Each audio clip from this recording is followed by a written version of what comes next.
Hey guys, and welcome back for another episode of my history series, where today we have a very dark piece of human history for you. A story you've probably heard of before but never really looked into.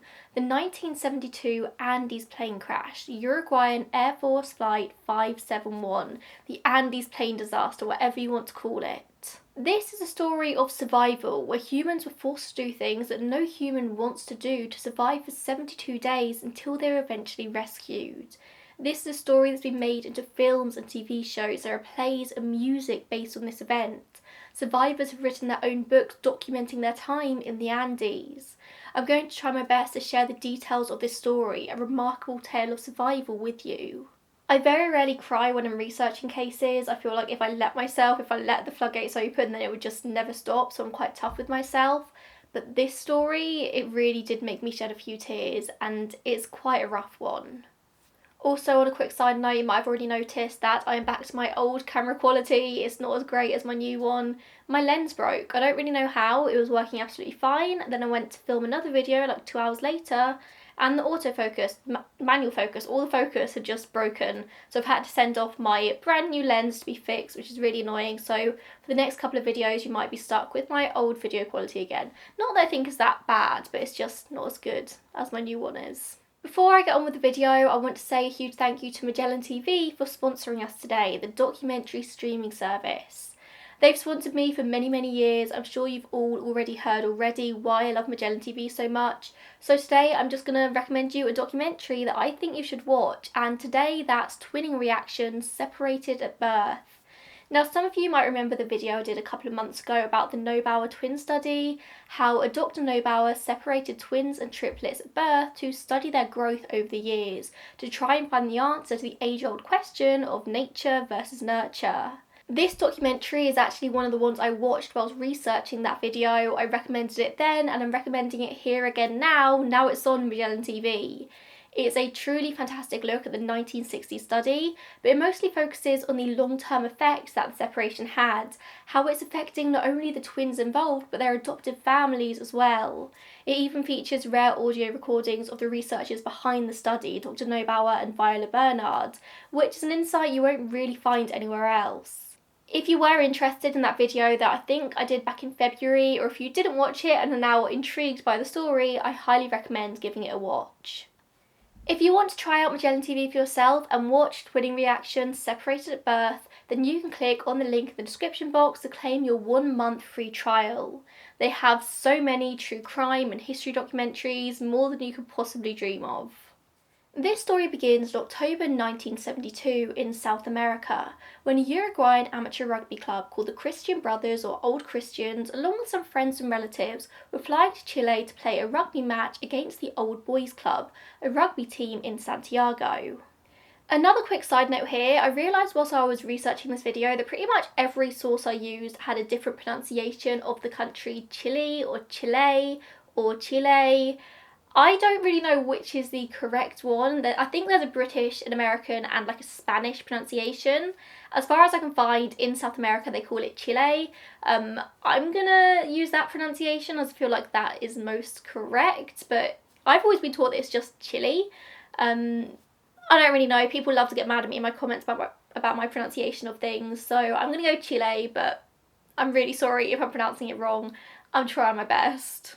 So the plan was for this trip to just take 4 days, just a flying visit to Chile for the rugby match, Thursday to Monday. There were 19 members of the team, and the night before the flight left, the team were told there were still 10 seats available on the plane.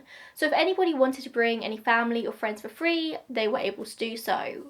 So some team members phoned around, offering the free seats to their loved ones. The president of the team had chartered the plane from the Uruguayan Air Force. It was a twin turboprop Fairchild FH227D. I will fully admit that I don't have enough knowledge of planes for that to mean anything to me, but I do always get a few plane nerds in my comments, so that one's for you. What I can tell you is that the safety record of this particular type of plane wasn't exactly the greatest. The Fairchild was quite underpowered, the engines weren't all that strong. Of the 78 of these planes built, 23 of them would go on to crash, and there were 393 fatalities. That was a third of all the planes built crashed eventually, so it's not a fantastic record. But of course the passengers didn't know that going in. When the 4-year-old aircraft left Carrasco International Airport, which is Uruguay's largest airport, on the 12th of October 1972, it carried 40 passengers and 5 crew members at full capacity. The pilot of this flight was Colonel Julio Cesar Ferradas, sorry I can't roll my R's, a very experienced Air Force pilot who had clocked up well over 5,000 hours of flying over the years. He knew what he was doing. I mean, this wasn't a huge amount of hours, especially compared to today's pilots, but it was definitely enough. He was experienced. When the plane left Carrasco Airport, the plan was to fly straight to Santiago, a flight which generally today takes about 3.5 hours, a distance of 853 miles. However, the weather on the flight path over Argentina was terrible, and the pilot decided that a direct trip across the Andes would be impossible. Obviously, when you're flying over mountain ranges, which you do generally have to do to get from Uruguay to Chile, you've got to be extra careful, especially in bad weather. Heavy fog or snow can obscure the peaks from view, making even the most experienced pilots a lot more likely to crash into them. But of course, that wasn't the only consideration to be made. As I said, this Fairchild wasn't a particularly powerful plane, and to reach the altitude needed to pass the Andes safely, you needed to have power. The Fairchild simply wasn't up to it. So the pilot makes the decision to fly around the Andes in a U-shape, heading south and then turning west over the Planchon Pass before turning north again once in Chile to begin the descent into Santiago. But as I said, the weather was bad. Flying over any part of the mountains in bad weather is a risk. Ferradas made the decision to cut the journey short overnight by stopping in Mendoza, Argentina, until the weather cleared the next day.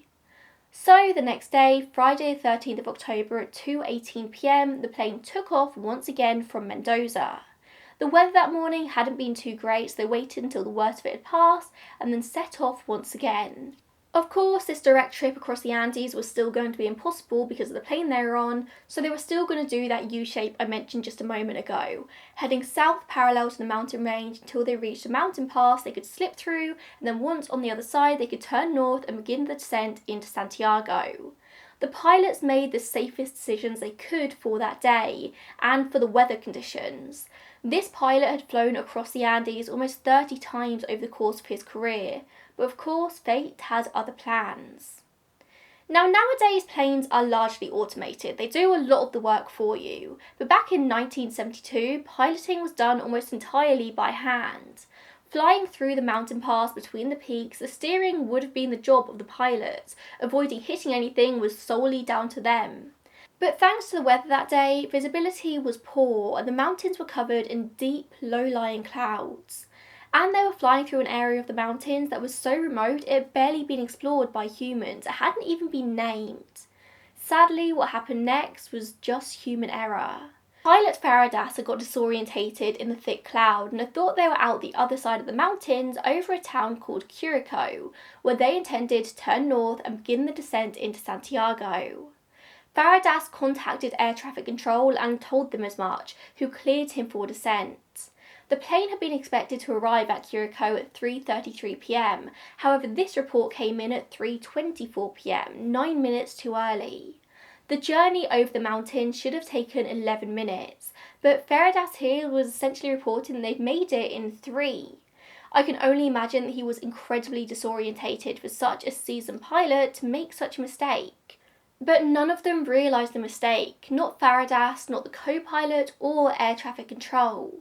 The plane was actually still in the high Andes, now turning north further into the mountains, deeper into the clouds. It didn't take long for Ferradas to realise what he'd done, and he told a flight attendant to let the passengers know to put on their seatbelts. They were about to enter some turbulence. Of course, this was a rugby team, a group of young men playing macho. As an interview with one of the survivors, Roberto Canessa, in National Geographic writes, the men were all just messing around in the back of the plane, singing songs, throwing rugby balls. Roberto then says, the next thing someone looked out the window and said, aren't we flying too close to the mountains? He said at that point the pilot began to climb the plane again until it was nearly vertical and it began to stall and shake. And then they crashed into the side of the mountain 2 or 3 times at 13,800 feet. The plane was badly damaged. The tail cone, which is basically the exhaust at the very back of the plane, hit the mountain. and then the next collision severed the right wing off the plane, possibly tearing the tail cone off entirely as it fell. With the tail cone fell off the back of the fuselage, the back of the cabin, including the furthest 2 rows of seats and the baggage hold. Along with this, 3 passengers and 2 crew members were instantly lost. Lieutenant Ramon Sul Martinez, Ovidio Ramirez, Gaston Costamale, Alejo Huini, and Guido Magri. All of this happened in just a number of seconds. But still, the plane continued to climb until the left wing was also lost and 2 more passengers fell, Daniel Shaw and Carlos Valletta. All that was essentially left of the plane now was the nose and the front part of the cabin. The plane eventually came to rest on a glacier at an elevation of 14,040 feet on the mountainous border between Chile and Argentina. It was a miracle that it didn't hit anything more solid on the journey down, for example a rock face. This luck saved the lives of many, but of course multiple more didn't survive. The pressure of the crash tore a number of the plane seats from their base and threw them against the cockpit, crushing the 2 pilots inside. Paredes died instantly upon impact, whilst co-pilot Dante Laguerra was crushed and died slowly. He begged for one of the passengers to find his pistol so he could shoot himself, but the passengers couldn't. Laguerra was in shock before he died. He just kept saying, "We passed Curacao, we passed Curacao," which would be the only information the survivors had about their location. But of course, he was wrong. They hadn't passed Curacao. This would be the only information the survivors had about their location, believing they had passed Curacao. But of course, it was wrong, and he eventually died that night. 4 people died upon impact. The team's doctor, Dr. Francisco Nicola, and his wife Esther Nicola, Eugenia Parade, and Fernanda Vasquez. 12 people in total died during the crash itself, but miraculously 33 people managed to survive, although of course many of these were seriously injured. In another stroke of luck for the survivors, 2 of them were medical students, Roberto Canessa and Gustavo Zabino. They did what they could to help the wounded. Some of the people's wounds were just superficial, but others suffered worse, with broken legs from the seats collapsing forwards. One man called Enrique Platero had a piece of metal stuck in his abdomen. When he removed it, several inches of his intestine came out with it, but he was still well enough to help others. He was one of the better off ones. Nando Parado suffered a skull fracture and laid in a coma for 3 days. When assessing the situation of live and dead, Nando was assumed to be dead, or at least as good as. His body was taken outside of the fuselage, outside of the cabin, to make room for the survivors inside. Miraculously, he survived. It just so happens when you have an injury like Nando's, the treatment that professionals will give you is to sort of incite hypothermia, to keep the brain dead so it can heal. If they'd crashed in a hot climate, chances are Nando would have died very quickly. The cold weather and being outside actually helped him recover. These survivors were all from Uruguay, a fairly warm country. During the peak of winter, which is June-July, seeing as they're in the southern hemisphere, average low temperatures tend to reach around 7 degrees Celsius, and high temperatures in the summer are around 30 degrees Celsius. It is very, very rare to see snowfall in Uruguay, so suddenly finding themselves in this situation with meters deep snow was something they could never have been prepared for. Most of them had never seen snow in their lives. I mean, I don't suppose anyone would be prepared for a situation like this, but the cold weather and snow was just another thing on top of everything else. Also, being at an elevation as high as this was a huge problem as well. Professional climbers have to slowly get used to the oxygen levels at high altitudes. The air is thinner, it's harder to breathe, you have to acclimate slowly. The survivors of this crash didn't have that luxury. They just had to figure out how to carry on surviving, and they immediately did go into survival mode, figuring out how to survive the first night when temperatures plunged to well below 0. Over that first night, 5 more people died: Panchito Abal, Julio Martinez Lamas, Felipe Macararian and Graciela Mariani, as well as of course the co-pilot. All the survivors could focus on at this point was just waiting to be rescued, staying alive until someone came, and they thought it would happen soon. Planes were coming over and they tried to get their attention, but the crashed plane was white, the same colour as the snow, and no one spotted them from the air. And there was, of course, a huge search and rescue effort for this plane. It was realised very quickly that this plane must have got into trouble because it never arrived in Santiago as planned. The Chilean Air Search and Rescue Service were notified within the hour, and 4 planes searched from then until dark. Only the sun set at around 4 p.m. that day. Any searching by air after that point was useless. They figured out fairly quickly where the plane must have gone down, but the only problem was that it was in one of the most remote and inaccessible areas of the Andes. It wasn't like you could send people out on foot here, you couldn't even send out vehicles. It was pretty much a search by air or nothing, but like I said, the planes couldn't see the white cabin, the white fuselage down below. The next day, 11 aircraft from Argentina, Chile and Uruguay all went out searching for the flight, and the search area did very much include their location. The survivors on the ground tried to make as much commotion as possible to be seen from the air, but they couldn't be seen. The survivors even tried to write SOS on the roof of the aircraft using lipstick they'd recovered from the surviving luggage, but there simply wasn't enough lipstick to make their sign big enough to be seen from the air, and they soon gave up. With each plane that passed overhead, they gave up hope, and they must have known that it was part of the search effort for them, but they just couldn't be spotted. After 8 days of search and rescue, on the 21st of October, it was concluded by officials that there was no hope of finding any survivors, and the search was officially terminated. They hoped to instead find the bodies in December, summer, when the snow had melted. And the survivors knew this as well. They found a small transistor radio jammed between some seats on the plane and they improvised an antenna using electrical cable. On day 11, the survivors heard over the radio that the search had been cancelled. And survivors speak of all hope disappearing in that moment. Can you imagine hearing that? You've been pinning your hopes on somebody finding you, and now, there's nobody looking. But I'm getting ahead of myself. In the first couple of days out in the middle of the Andes, the survivors had to figure out how to live, just whilst they waited for the search and rescue teams they were so sure would eventually come. They had to take stock of what they had, which wasn't really much.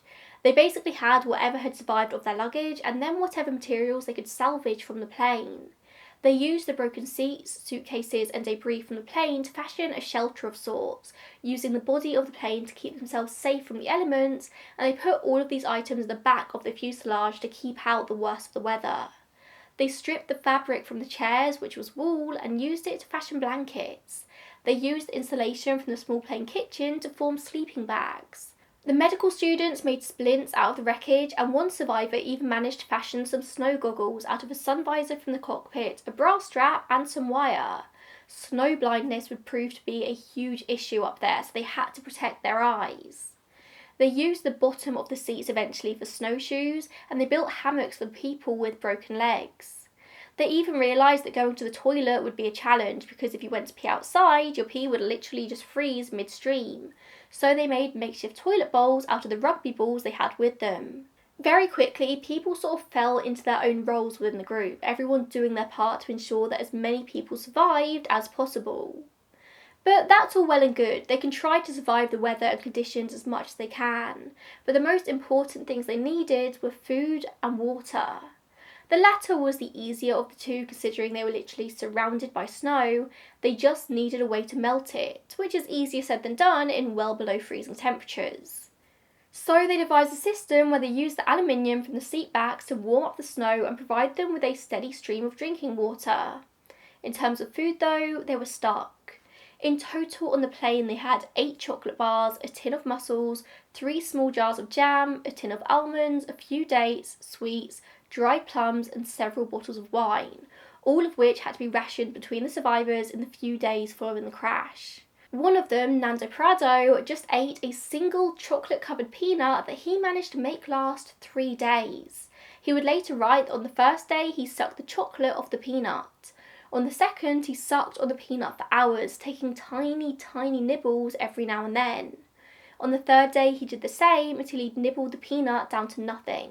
And it's not exactly like the side of a snow-covered mountain in the Andes is conducive to growing food either. There was literally nothing but snow and rock for miles around. After just 1 week, the food ran out and they were left without any options.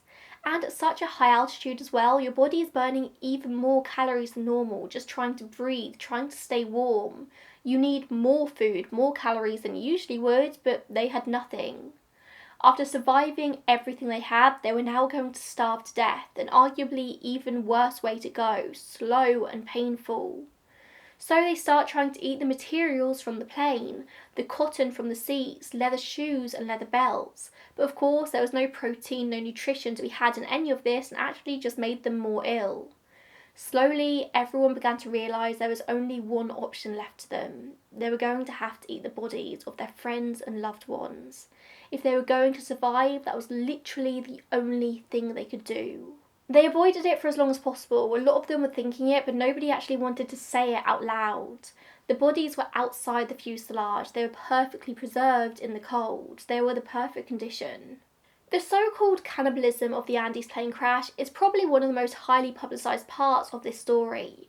But it's important to make the point that what these men and the one surviving woman had to do was not technically cannibalism, which is generally defined as when you kill somebody with the intention of consuming their flesh afterwards. What they did, they say, is anthropophagy, defined as the eating of human flesh by human beings. This decision to do this was not something that came easy to the survivors. It wasn't something they wanted to do, but the human instinct is to survive. Many of the survivors were strict Catholics, sure they were condemned to an eternity in hell if they ate another human. They thought it wasn't worth it. The only way they could be convinced was by making comparisons to the Eucharist, whereby Christ's body is turned into bread and you eat the bread. Many people had to pray over the decision, agonising over it. It wasn't easy. As Roberto Canessa said to National Geographic, "We had to eat those dead bodies and that was it. The flesh had protein and fat which we needed, like cow meat." Logically it made sense, but actually accepting that decision is something that's a lot harder. Making the step to cut the flesh and then put it in your mouth. That's the hard bit, being torn between your body's desperate need to survive and not wanting to violate the bodies of your friends and family. In the end, it was a choice of do it or die, so they did it, and Roberto Canessa, the medical student, was the one who made the first cut, using a piece of broken glass from the plane. He has said in interviews since that he was the one to do it because he knew that if it was his dead body, he would be willing to be a part of life to help others go on. He was also the first to consume the flesh, eating a strip of flesh the size of a matchstick. A few of the survivors followed in his footsteps, some refused, some just couldn't keep it down. All the survivors have told different stories of their anthropophagy experience. Everyone had different opinions and feelings on it, of course. Canessa has said that his main issue was invading the privacy of his friends, destroying their dignity in death. Nando Parado protected the bodies of his mother and sister who had both died in the crash and refused to let them be eaten, and they never were, out of respect for him. At first they ate only the skin, muscle and fat of the bodies, and they dried the meat in the sun to make it more palatable, but eventually every part of the body would have to be turned to as a means for survival. Eventually they started to crave more nutritional foods, which was the organs. And they said it would actually begin to taste good because it had everything the body needed. Do you think you could do something like this? Do you think you could eat human flesh to survive? I want to say I couldn't, but in a situation like this, who knows what decisions you would make? You do what you can to survive. And they did survive to this point, against all odds. They all made pacts with each other that if they died, they'd be happy to donate their bodies to be eaten. For the good of everyone else, of course, but it was hoped that it would never come to that. But then, 17 days after the crash, tragedy struck, and many of the survivors have said that of everything that happened to them, this was the worst thing, this was the hardest thing to make peace with. An avalanche fell from the mountains overnight, striking the fuselage as everyone slept. And 8 people died, either dying directly with the impact or suffocating in the snow. Enrique Platero, Liliana Methel, Gustavo Nikolic, Daniel Maspons, Juan Menendez, Diego Stern, Carlos Roque and Marcelo Perez. This was a massive blow to the group. The loss of everyone had repercussions because everyone had their roles, but particularly the death of Perez, the team captain who had somewhat taken charge, and Liliana Methel, the only surviving woman who the men began to see as a mother figure, and they turned to her for emotional support. It was really hard losing her. But it was a miracle that anyone survived the avalanche. Almost the entire fuselage was filled with snow as it hit, and the entire group was buried and suffocated. They only managed to survive when they eventually managed to use a metal pole to stick a hole in the roof for ventilation. And intense blizzards outside meant they weren't able to surface for 3 whole days. They were trapped in this fuselage with dead bodies and snow, just trapped, buried underneath, essentially buried alive. And this was scary, terrifying for a lot of reasons, but mostly because they could still hear the mountains moving. They knew there was an imminent chance of another avalanche at any time, which would without a doubt kill them all this time. But another avalanche never came. In a strange way, some survivors say that none of them would have survived had the avalanche not happened. It gave them extra bodies to survive off just as the other bodies were running out, and it solidified their will to live. If they'd survived this far, they could survive until they were found. It was during this time that their plan of action was solidified. For a while there had been talk of having to walk over the mountains until they found help, with a couple of men going out until they found somebody, but nobody really committed to it. There were reservations, fears that if they separated they would get lost or get into trouble and die in the mountains. But now they knew it really was their only hope. They'd known for days now that the search and rescue parties had given up, that they were presumed dead. Nobody was coming to help them, they had to figure it out for themselves. So they figured out who were the fittest and most able of the men, who had the highest likelihood of survival, and then they started to plan for the journey. And they didn't actually think that civilization was too far away, thanks to the co-pilot's dying statements that they had passed Curacao. They thought they must only be a few miles into the Andes on the Chilean side. Little did they know they were 55 miles deep into the Andes and they were actually still in Argentina. After the weather subsided and they got out of the fuselage, it took a couple of weeks until the expeditions outside the crash site started. The chosen men had to build up their strength. They were let off of the chores around the camp. They were just told to rest and wait. And it was also a good idea to wait a couple of weeks because now they were coming into summer. They knew that some of the snow would melt in the heat, making any journeys potentially a little bit easier. When the expedition started, for a couple of weeks they just explored the area sort of immediately around the crash site, getting used to the hiking, getting used to the altitude sickness and the exercise. The snow was 100 feet deep at some points around the crash site, and walking on such soft ground was a challenge in itself. It was really rough. There was snow blindness, malnourishment, and the extreme cold. If they were going out overnight, they didn't have any shelter, which provided a huge barrier for even the fittest of men. But this didn't change the fact that it was still their best and only hope for rescue. Eventually, a few of the men were prepared with the warmest clothes, they were given some meat to take with them, and they set off on their journey. Like I said, they thought they were in Chile. They thought they were only a few miles from civilization to the west. But the problem was there was a huge mountain to the west of the crash site that would have been impossible for any men to scale without prior experience. In fact, they were kind of surrounded by peaks on all sides, these sheer steep walls that really weren't going to be easy to climb. The only clear direction open to them was to go east. So the men decided to head in that direction, in the hope there would eventually be sort of a U-turn route around the mountain they could follow to the other side. On November 15th, after walking east for several hours, they found the tail of the plane from where it had detached upon impact. Along with the tail, they found a load of their lost luggage that contained incredible treasures for them.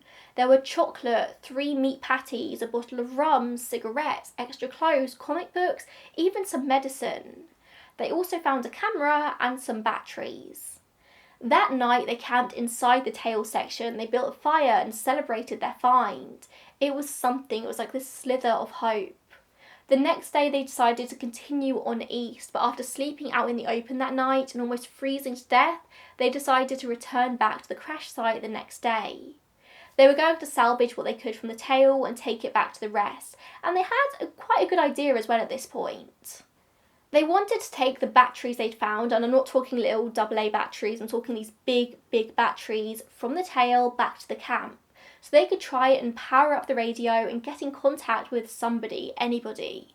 However, the batteries were simply too heavy to transport, they were very weak, so they came up with another idea. They were going to go back to the fuselage, take the radios from the cockpit, and then return back to the batteries. But they were never able to get this working. They had to cut through all the radio's electrical cables to transport it, and they just simply couldn't wire it back up, despite having an electric student with them. But they did take plenty of photos with the camera they found, thinking that maybe one day in the far future, somebody would find this camera and see that they did actually survive for a while. That was going to be their legacy. By this point, they were resigned to the fact that they were probably going to die, despite their best efforts. By this point, the sick and injured had also started dying, their bodies finally giving up.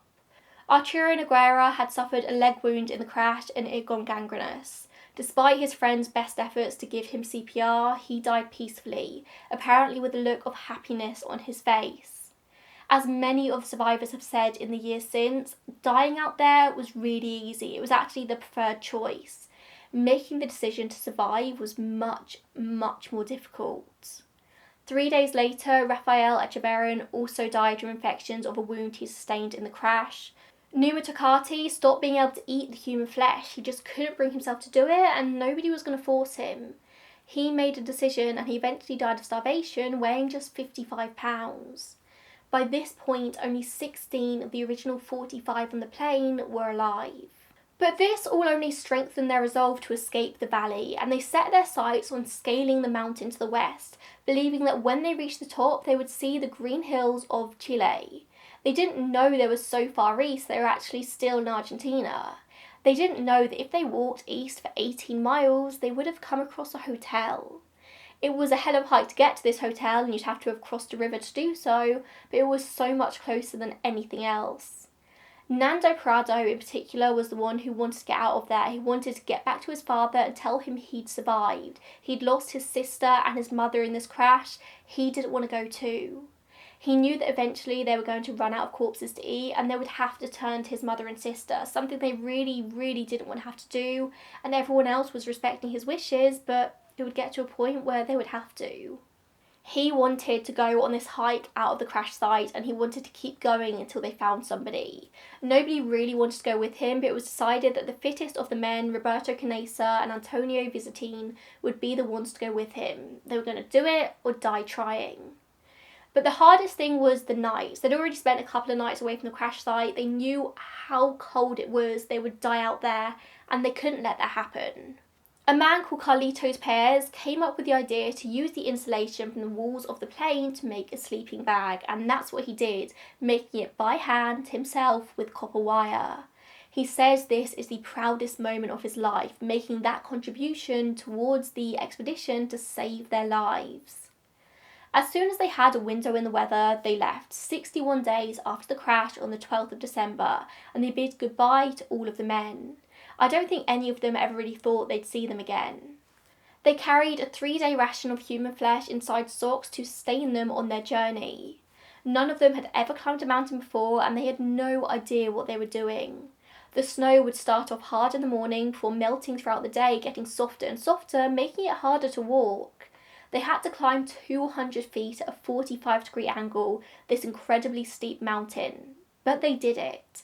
Despite reaching many false summits on the way, thinking they'd reach the peak to only see another higher up, it took them 3 days to climb the mountain and they thought it would only take them 1. And the entire time as they're climbing, the rest of the survivors are back at the crash site, just seeing these tiny black dots moving, just persevering. Once they reached a great height, not quite the top, but they were very high up, Roberto Canessa saw what he believed to be a road in the distance. It wasn't in the direction they thought they were going to be going, and Nando said that this road didn't exist. He was seeing things. Roberto was sure it was, and they fought over it. It turns out now that Roberto was correct. There was a road there. They carried on towards the summit though, thinking they were going to see green valleys of Chile as they looked over. But that isn't what they saw. They just saw more mountain as far as the eyes could see. And in that moment, they were sure they were going to die, but they were going to die trying. By this point, they realised they were running out of rations. They sent Vizatin back down to the crash site to increase their chances of survival. Nando and Roberto just walked ahead as far as they could. They knew that going back would be akin to going back to their deaths. It was this or nothing. They walked for 10 days, 40 miles through the Andes, eventually crossing the last line of ice, and the temperature was warming up. Only now with that, their remaining food starts to go rotten because it's no longer frozen, and Roberto comes down with dysentery. They were about to die, but they were so close. But then they came across water, a river, grass, a cow. Humanity had to be nearby. They saw a man on a horse on the other side of the river, and it was a Chilean rancher. Roberto and Nando used all of their energy to shout across the river, trying to communicate over the raging noise of the water. But then nightfall came and they lost sight of him. They woke up at 5:30 a.m. seeing a small fire on the other side of the river with a man next to it, another rancher. But they still couldn't communicate over the noise. The man on the other side took a piece of paper out of his pocket. He tied it around a rock with a piece of string and threw it across the river. Nando wrote a message. I've come from a plane that fell into the mountains. I am Uruguayan. We've been walking for 10 days. I have a friend up there who is injured. In the plane there are still 14 injured people. We have to get out of here quickly and we do not know how. We do not have any food. We are weak. When are you going to come and fetch us? Please, we can't even walk. Where are we? Nando used every last ounce of his remaining strength to throw this rock and note back over the river, which is an incredible feat. The man reads it, looking shocked, and tells him to wait there. He then throws him some bread and cheese and goes off on his horse. Turns out where they were was Los Matienes, a valley in the Andean foothills of Chile. The man went by horseback 10 hours to the nearest town and brought back military men with him. By now it was December 21st, 1972, 72 days after the crash. The men, Nando and Roberto, were emaciated, but they'd managed to get this far. When the rancher came back with the military men, they knew they were saved, and they knew they'd saved the rest of the plane passengers as well. One of the first questions they were asked by journalists upon their discovery was how they'd survived what they'd eaten. They declined to answer. They were taken by horse back to the nearest town, and Roberto and Nando were asked by officials to circle on a map where the crash site was, circle where they'd walked from. When they did so, they were told it was impossible. There was no way they'd walked that far through the Andes and survived, that where they'd circled was still in Argentina. But clearly it wasn't impossible, they'd done it. Back at the crash site, the survivors hear on the radio that 2 men from Flight 571 had emerged from the mountains alive. Can you imagine the joy, the jubilation at this, knowing that help is finally on the way, the fight was over, these 2 men, Nando and Roberto, had saved them all. Even thinking about it now, I'm getting goosebumps, and this is what made me cry when I was researching this. Just the feelings of joy they must have felt, I can't even imagine it. I mean, they must have thought after 10 days that Roberto and Nando were long dead. They must have just resigned themselves to dying, but they didn't. Alongside Nando and Roberto, the 14 other survivors were Daniel Fernandez, Jose Luis Inciarte, Alvaro Mangino, Carlos Paez Rodriguez, Adolfo Strauch, Eduardo Strauch, Jose Algeria, Alfredo Delgato, Roberto Bobby Francois, Roy Harley, Javier Methel, Ramon Sabella, Antonio Visitin, and Gustavo Zabino. Search and rescue teams took off in helicopters almost immediately to save the rest of the men, but having searched the area before, they knew that they weren't going to be able to spot anything without help. So they asked Nando to go back with them. He goes back over the Andes in a shaky little helicopter that felt like it was about to fall again, but he did it. The pilots kept thinking they were being taken in the wrong direction, but Nando was insistent. Only when they were 300 yards away could they finally see the fuselage in the snow. The helicopter descended and Nando grabbed 3 men and pulled them on without hesitation, and the helicopter took off immediately again. By early morning, all the men had been rescued after spending one last night in the fuselage with the search and rescue team. The bodies were left to rest where they were, with the authorities and families later deciding to bury all of them in a common grave near the crash site, marked with a headstone. The remains of the fuselage were doused with gasoline and set alight, putting an end to all of this. As you can imagine, in the news, this was a media sensation. It wasn't thought that a single person could have survived this crash, let alone 16 people for 72 days, 10 weeks trapped in the Andes. It was incredible. But then the rumours started, headlines moving from this incredible feat of human survival to the evidence of cannibalism found at the crash site. The whole world began to judge, but they did what they needed to do to survive. Soon the Catholic Church issued a statement saying that the survivors did what they needed to do, they didn't do anything wrong, and this would have immediately helped a lot of them come to terms with what they'd done. But others of them never felt guilt, knowing, like I said, they did what they needed to do. They all had a pact. Had they died, they would have given their bodies up too, and a lot of the victims' families also came to peace with this. The survivors all went on to live full, incredible lives, knowing that they came so close to death that they had to live their lives now. All but just one of the survivors, Javier Methel, are still alive today, still relatively young in their 70s. Every year, on the anniversary of the rescue, the survivors still get together and celebrate life, but also mourn those they lost, mourn the story, the tragedy they went through. There's also an annual memorial rugby match, the Uruguay vs Chile Friendship Cup rugby match, held each year in alternating countries to commemorate the match that never happened. There's been a lot of media created about these events over the years. You may have seen the Hollywood film Alive from 1993 featuring Ethan Hawke and Josh Hamilton. But there's also lots of books from many of the survivors detailing their individual journeys. I don't think this is a story that should ever be forgotten, the true strength of human nature, the human body's effort to survive against all the odds. But for those who didn't survive, sometimes it's not about strength. Sometimes it's just about luck, being in the right place at the right time, maybe sitting in the right seat at the time of impact, hoping the force doesn't hit you too strongly. It's just a stark reminder to not wait to start living your life. Do it now, you never know what could happen. I hope this story has impacted you all as much as it impacted me. I really, really felt this one to my very core.